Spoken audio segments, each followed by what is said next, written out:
Hello guys, magandang araw po sa inyo. So, dito na po tayo sa next video na po natin for today. Discuss naman natin ang regarding sa military courtesy and discipline. Kasi importante po ito, lalo sa mga nag-apply ng candidate soldier, kailangan malaman nila kung ano ang military discipline tsaka ang courtesy. So, ano ko lang sa itaas, ang military discipline. So, basahin po natin ang military courtesy. Military discipline is necessary to ensure orderly and effective group action. This is commonly known as teamwork. Teamwork is particularly important in military operation, where its presence or lack of it may spell the differences between victory or defeat. So, kailangan po din natin ang disiplina para ma-accomplish natin ang mission para hindi po tayo matalo. Kasi wala po ng disiplina, magkaroon ng failure, defeat po ang ating magiging yan. So, importante po talaga ang discipline. Ang definition of term, military discipline is the state of order and obedience. Among personnel in military organization, it is characterized by the man's prompt and willing responsiveness to orders and unhesitating compliance to regulation. So, in order of obedience, kailangan maging masunurin ka sa military organization natin. And kinakarakterize yan na kailangang willing ka, responsive ka. At walang pangkalinlayang pagsunod sa regulasyon. Definition of terms po tayo.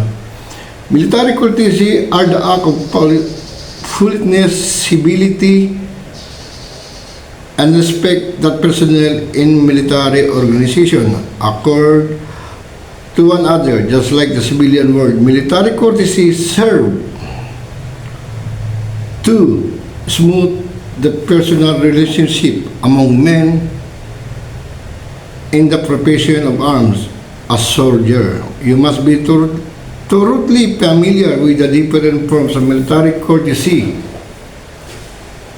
Learn to practice them wholeheartedly and insist that your fellow soldiers do the same. So, kailangan, ano natin ito, politeness activity natin, respect sa kung natin mga personnel in military organization. Kailangan, ano po tayo, maging magalang po tayo sa ating kapwa. Then, ito naman, ano naman ito custom of the service. It is the body or unwritten or common law of the armies, navies, and air force. Moral. The term may be defined as the mental state and spirit of individual or unit. Efficiency niya, it is the ability to accomplish successfully an assigned task in the shortest possible time with the least confusion. Efficiency requires interest, resourcefulness, and proficiency. It develops pride and the satisfaction of job well done. So, kailangan maging efficient po tayo para ang ating mga mission maging maayos, maging successful po. So, ano binigay sa ating task, dapat po sundin natin. So, sa courtesy naman niya is importante po ang salute. What is salute? Sa military organization, ang pinaka-salute po is the most important. The salute is the most important and the most common form of all military courtesy. So, pag saludo mo sa officer mo or mga high-ranking government official, in-form po na ng pag-courtesy mo sa kanya. It is time, honor, tradition of the profession of arms practice in the military organization in the world. So buong mundo pinapractice po yan, yung pagsaludo as a courtesy po.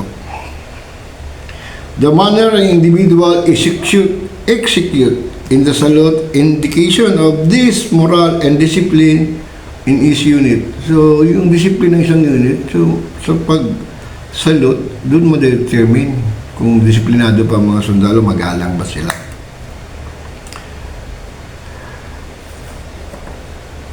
So, the confidence and ability to perform them, his lack of pride in his term, position, his stubborn and defiant character, making him unsalted to cooperate with others in a common effort. When you salute or return and salute smartly, clearly mark yourself as a soldier who has pride in yourself and your organization. So, talagang clear na pag nagsaludo ka sa isang official or high-ranking government official, magre-reflect po yan sa unit mo, pati sa sarili mo, magre-reflect din na ikaw ay isang sundalo na mayroong military discipline and courtesy. So yung mga aplikant ng cadet soldier, tandaan niyo po sinasabi ko sa inyo, kung kayo na sa servisyo na, kailangan maging magalang po tayo, mag-render po tayo lagi ng salute. Who and what are entitled to salute? Yun, ang tanong ito. Hindi salute ka ng salute. So, entitled to salute is commission officers, both male and female. Mababae man siya, malalaki, of the armed forces of the Philippines. Yung isang armed forces, amadong kusog ng Pilipinas. Commission officer, both male and female, of the armed forces of civilian of allied nation. Yung mga babae o lalaki na sundalo na taga-ibang bansa na punta rito, o limbawa mayroong balikatan para ng US o ano pang mga military exercise, yun, mga opisyon na, saluduhan mo rin po. Kahit ba hindi yan ang forces of the Philippines.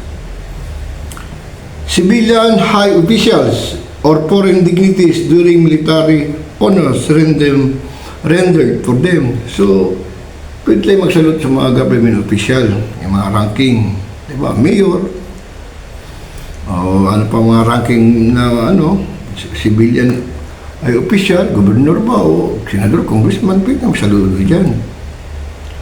O mga other dignitaries nang galing sa ibang bansa, mga consulate ba, o mga ambassador, pwede po tayo during military honors rendered for them. Then, colors and standard not case. So, ito, when to salute, reporting an officer, yung mag-report ka sa officer mo, at least attention ka po, then salute ka na. Sir, good morning sir, reporting. O, ganun. Meeting an officer, bago kong kapag-usap sa officer, yan, salute ka muna, render salute. O. Or, when the national color passes by, halimbawa, meron parig, merong national color. Halimbawa, flag natin, nandiyan, Philippine flag, dumaan sa harapan mo. Saluduhan mo yan. When the national anthem is being played, pag may bayang magiliw, nadaanan mo. May, national anthem, may nakanta. Pwede magsaludo. O the raising and lowering of the flag, yung tinataas pala yung flag niya, yung mga flag up sa Monday, siya flag raising sa Monday, o kaya flag retreat sa, yung lower flag retreat, yung every Friday, o kaya kada hapon. So, yung explain.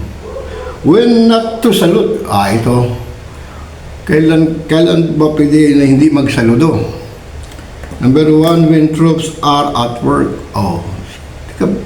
nagtatrabaho ka, magsaludo ka. Hindi pwede. Indoors except when reporting an officer. Ito parang na-apply na rin eh. Pero ang proper talaga nito, kung nasa loob, pwede kang hindi magsaludo. Pero pag nag-report ka sa officer mo, saludo ka. O when carrying articles with both hands or being occupied to make saluting impracticable. Ito po yung may lalaka, Halimbawa, may dadala kang dalawa, ganyan. Dalawang kamay mo, busy. Salubong mo, officer. Pwede hindi magsunod, pwede ka mag-sidestep. Yung mag-sidestep lang, ganun ka lang, sidestep. As a part of courtesy na yun, na gumana sa kanya. Alam niya na hindi makasaludo kasi dalawang kamay mo, may dala-dala eh. So mag-sidestep ka na lang. So yun ang form na salute na rin yun. Na nag-respect ka sa kanila as officer sila. Ito. So, service of last courtesies. Funeral service are accorded to all military personnel who die in the performance of their duty. This is military personnel are entitled the following. This is personnel ka, pwede kang, meron kang vigil, guards during a week. Dahil meron kang gun salute during interment, pag lilibing na, meron kang gun salute. Kompleto po yan. So, na-topic po natin yan para malaman natin ang ano talaga ang military discipline and courtesy. Kailangan talaga yan ng ating mga, lalo nag-apply ng candidate soldier. Yan po ay gabay sa atin, sa ating disiplina. Pati performance of duty natin ay may improve kung lagi na sa isip natin ang military courtesy and discipline. Kung wala po tayong disiplina, ma-failure po ating accomplishment, lalo na yung mga mission natin. So, guys, yun lang po. At maraming salamat po, lalo na sa Armed Forces of the Philippines, then sa mga retirees, then sa mga applicant ng candidate soldiers, and to my subscriber. Please comment below. So, ako po yung nagpapaalam. This is for next video na tayo. Siguro 11 general orders naman. Importante po yung 11 general order kasi gabay po yan kung paano mag-perform ng duty. So, next video na po natin titikap yun. So, yun lang po. Maraming salamat po sa inyo and mabuhay ang Pilipinas. Good night, good day to all of you. Bye-bye.